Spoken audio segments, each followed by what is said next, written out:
ஸ்ரீராமச்சந்திர பரபிரம்மணே நமஹ.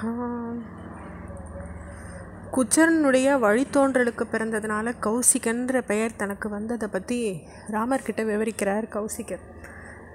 அப்படி சொல்லிகிட்டே வந்தபோது ராமருக்கு பல விவரங்களை எடுத்துன்னு சொல்லின்னு வரார். இரவு நேரம் ஆயிடுறது. அதை பார்த்த மகரிஷி, ரகுகுலத்தில் உதித்தவரே, மரங்கள்லாம் அசைறதை நிறுத்திடுத்து, மிருகங்களும் பட்சிகளும் ஏங்கிறத நிறுத்தி உறக்கத்தை அடைஞ்சிடுத்து, வானில நட்சத்திரங்கள் ஒளி விடுறது, சந்திரன் தனது குளிர்ச்சியினால் உலகத்துக்கு இன்பம் அளிச்சுருக்கார். இரவு நேரத்தில் உழவர யக்ஷர்களும் ராட்சச கூட்டங்களும் இயங்க ஆரம்பிச்சுடுத்து. நீயும் நல்ல உறக்கம் கொள்ளு, உனக்கு மங்களம் உண்டாகட்டும்னு வாழ்த்திட்டு தானும் படுத்து உறங்குறார். கண்களை மூடி அவர் உறங்கிய காட்சி சூரியன் அஸ்தமனமாகிற போது ஏற்படுற தோற்றத்தை அப்போ உண்டாக்கிது. பொழுது விடிஞ்சதும் அவள் எல்லாரும் புறப்பட்டு சோனா நதி கரையை அடைங்கிறாங்க.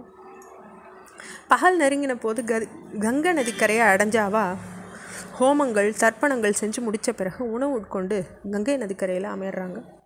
அப்போ ராமர், முனிவரே, 3 வழியாக போகிற நதின்னு அழைக்கப்படுற கங்கை 3 உலகங்களும் பரவியது எப்படி? இந்த நதி பற்றி விவரங்களை நான் அறிய விரும்புகிறேன்னு கேட்குறார். விஸ்வாமித்திர முனிவர் கங்கை நதி வரலாறு எடுத்துரைக்க தொடங்குறார். மலைகளின் அரசனான ஹிமவானுக்கு 2 பெண்கள். மூத்தவ கங்கை, இளையவள் உமையவள். மூவுலகுக்கு நன்மையை செய்ய விரும்பி தேவர்களுடைய விருப்பத்தை பூர்த்தி செய்கிற வகையில் ஹிமவான் தனது மகள் கங்கையை அவளுக்கு அளிச்சார். உமையவளோ தவம் செஞ்சு ருத்ரரை மணந்துண்டாங்க. தேவர்களுக்கு அளிக்கப்பட்ட கங்கையோ தெய்வீக நதியாகி தேவலோகத்தை அடையிறது. விஸ்வாமித்திரர் இப்படி சொன்னோன்னா ராமர், தேவலோகத்தை அடைஞ்ச கங்கை 3 வழியாக பாயத் தொடங்கியது எப்படி அப்படின்னு கேட்குறார். இப்போ மேலும் விளக்கம் சொல்கிறார் விஸ்வாமித்திரர். அசுரர்களின் தொல்லையை பொறுக்க முடியாத தேவர்கள் வேண்டிக் கொண்டதுக்கு இணங்க பரமசிவன் பெரும் வன்மையை உண்டாக்க அந்த வன்மையை அக்னி ஏந்திண்டு கங்கை கிட்ட சேர்ப்பித்துச்சு. அந்த வன்மையை தாங்க முடியாத கங்கை அந்த இமயமலை அடிவாரத்தில் கொண்டு விட்டுருத்து. அதிலிருந்து ஒரு தெய்வ மகன் உதிக்க அவனை வளர்க்கிற பொறுப்பை கிருத்திக நட்சத்திரத்தினுடைய தேவதைகளிடம் தேவர்கள் ஒப்பு வைக்கிறாங்க. கிருத்திக நட்சத்திரங்களால் வளர்க்கப்பட்ட அந்த தெய்வ மகன் கார்த்திகேயன்னு பெயர் பெற்றுக்கிறார்.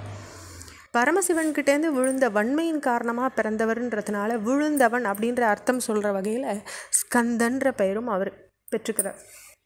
கிருத்திக நட்சத்திரங்களின் தேவதைகளான 6 பெண்மணிகளால் பாலூட்டி வளர்க்கப்பட்டு 6 முகங்களை அடைஞ்சதுனால 6 முகன் அப்படின்னும் அவருக்கு ஒரு பேர் வருது. அவர் அசுர கூட்டங்களை வென்று தேவர்களை காப்பாற்றினார். தேவ சைன்யங்களுக்கு சேனாதிபதியாகவும் ஆனார். அந்த சுப்பிரமணியனுடைய உற்பத்தி குமார சம்பவம்னு பிரசித்தி பெற்றது. ராமா, அந்த கார்த்திகேயனுடைய சரித்திரத்தை கேட்கிறவா எல்லா பாவங்களிலிருந்தும் விடுபட்டவாளாயிடுறா. அவனை வழிபடுறவா அவன் இருக்கிற உத்தமமான லோகத்தையே போய் அடைவா. விஸ்வாமித்திரர் மேலும் சொல்கிறார், முன்னொரு காலத்தில் சக்கரன் அப்படின்றவர் அயோத்திக்கு அரசனாக இருந்தார். அவருக்கு கேச்சினி அப்படின்ற பெயருடையவ மூத்த மனைவியாக இருந்தார். சுமதி அப்படின்றவர் 2வது மனைவியாக இருந்தார். மக்கட்பேர் வேண்டி அவள் தவம் பண்ண போது பிருகு முனிவர், மனைவிகளில் ஒருத்தருக்கு ஒரு மகன் பிறப்பான், அவன் மூலமாக உன்னுடைய பரம்பரை வளர்ச்சி அடைஞ்சு ரொம்ப புகழோடு விளங்கும்னு ஆசீர்வதிக்கிறார். இன்னொரு மனைவி 64,000 பிள்ளைகளை பெற்றெடுப்பான் ஆசீர்வதிக்கிறார். வம்சத்தை வளர்க்கும் வகையில் சந்ததியை பெற்றுத்தர ஒரு மகனை கேச்சினி விரும்பினார். 64,000 மகன்களை சுமதி விரும்பினாங்க. அப்படியே அவளுக்கு மகன்களும் பிறந்தாங்க. மூத்த மகனான பிறந்த அசமஞ்சன் அப்படின்றவர் மக்களுக்கு தொல்லையை ரொம்ப உண்டாக்கின்னு இருந்தார். குழந்தைகள்லாம் எடுத்து நதியில் வீசி எரிஞ்சுட்டு இருந்தார். இப்படி நல்லவாளையெல்லாம் துன்பப்படுத்துகிற அவரை சக்கர மன்னன் நாட்டை விட்டே துரத்திட்டார். ஆனால் அந்த அசமஞ்சன்ற மகனுக்கு பிறந்த அம்சுமான் அப்படின்ற பெயருள்ள சக்கரனுடைய பேரை பெரும் வீரம் படைத்தவராகவும் எல்லா நற்குணங்கள் நிரம்பினவராகவும் திகழ்ந்தார். மக்கள் எல்லாரும் அவன் பால ரொம்ப அன்பு செலுத்தினாங்க. அப்போ சக்கரன் மாபெரும் யாகத்தை நடத்தினார். யாக குதிரையை காக்கிற பொறுப்பை அம்சுமான் ஏற்றுண்டார். இந்த இடத்துல ஒரு பகுதியை நம்ம கவனிக்கணும்.